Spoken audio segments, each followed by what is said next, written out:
ఒక పెద్ద అడవి. ఆ అడవిలో ఒక అల్లరి కోతి ఉండేది.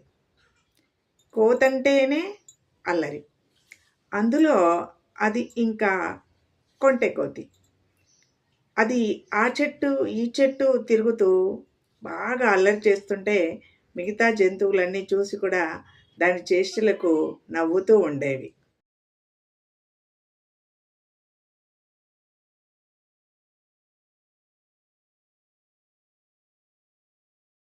ఆ కొంటె కోతికి ఒకరోజు బాగా ఆకలి వేసింది. అంటే అది ఎగురుతూ, ఎగురుతూ దాని ఆహార స్థలం నుంచి ఇంకో చోటికెళ్ళిపోయిందనమాట. ఆకలి వేసి చుట్టుపక్కల బాగా చూసింది.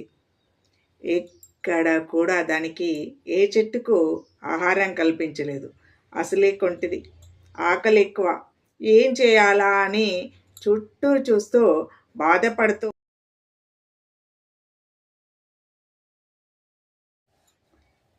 కొద్ది సమయం తర్వాత దానికి ఒక అరటి చెట్టు కనిపించింది. ఆ అరటి చెట్టుకి అరటి పళ్ళు గెలలు గెలలుగా ఉన్నాయి. పసుపు రంగులో మిలమిల మెరిసిపోతున్నాయి.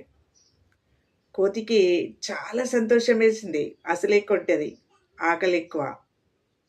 సంబరపడుతూ అరటి దగ్గరికి వెళ్ళింది. వెళ్ళి ఆ పండ్లను తీసుకోవాలనుకుంది. కానీ ఆ చెట్టు పైకి వెళ్ళే దానికి కనిపించలేదు. ఎందుకంటే దాని మీదకి అది ఎగరలేకపోయింది.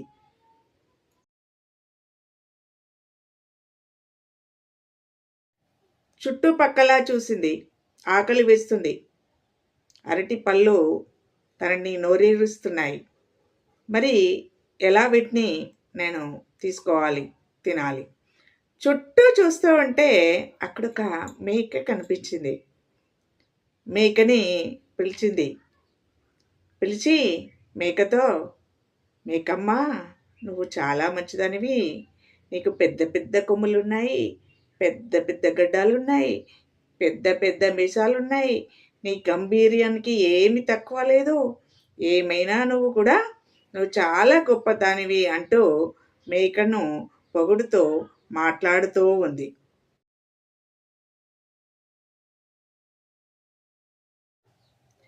మేక అప్పుడు బాగా విని, సరే కోతి, మరి ఎందుకు నాతో ఇంత బాగా మాట్లాడుతున్నావు? నీకేమైనా అవసరం వచ్చిందా అంటే, చిన్న సాయమే మేకగారు, ఏం లేదు.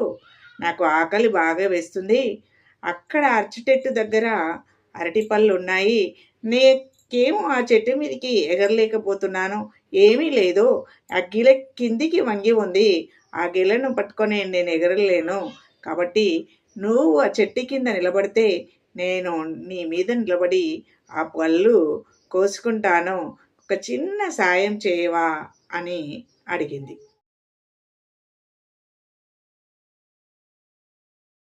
ఆ మేక ఆ కోతి మాటలకు సంబరపడిపోయి మనసు దయతో నిండిపోయి సరే అని చెప్పేసి ఆ అరటి చెట్టు కింద నిలబడి దాని మీద కోతి నిల్చుకొని ఆ అరటి పళ్ళ గెలను అందుకునేట్టుగా ఉంది.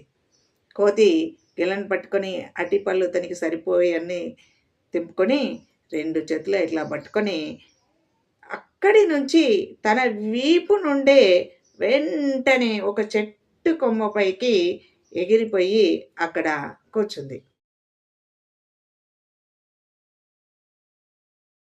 మేక కాసేపు అలాగనే ఉండి, కోతి, నీకు చాలా సహాయం చేశాను కదా, నాకొక అరటిపండు కూడా నువ్వు ఇవ్వవా అని చెప్పేసి గట్టిగా అడిగింది. దానికి కోతి, నేను నన్ను పళ్ళు తెంపుకోవడానికి మాత్రమే సహాయం తీసుకున్నాను. కానీ పండ్లు తినడానికి కాదు. ఆ మాట నీకిప్పుడైనా చెప్పానా అని అడిగింది. మేక చాలా బాధపడిపోయి తన అవివేకానికి సిగ్గుపడిపోయి అక్కడి నుంచి బయటకు వచ్చింది.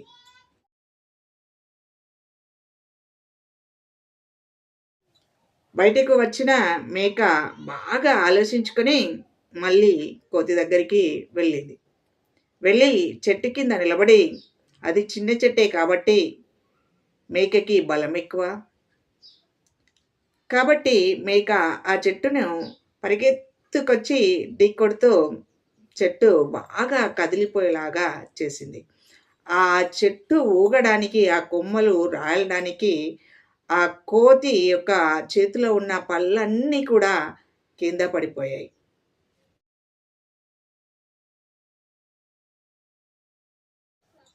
వెంటనే కోతి కూడా కింద దూకేసింది భయంతో. కానీ మేక అప్పుడు ఊరుకోలేదు. తన బలంతో కోతిని చుట్టూ తిప్పడం మొదలుపెట్టింది.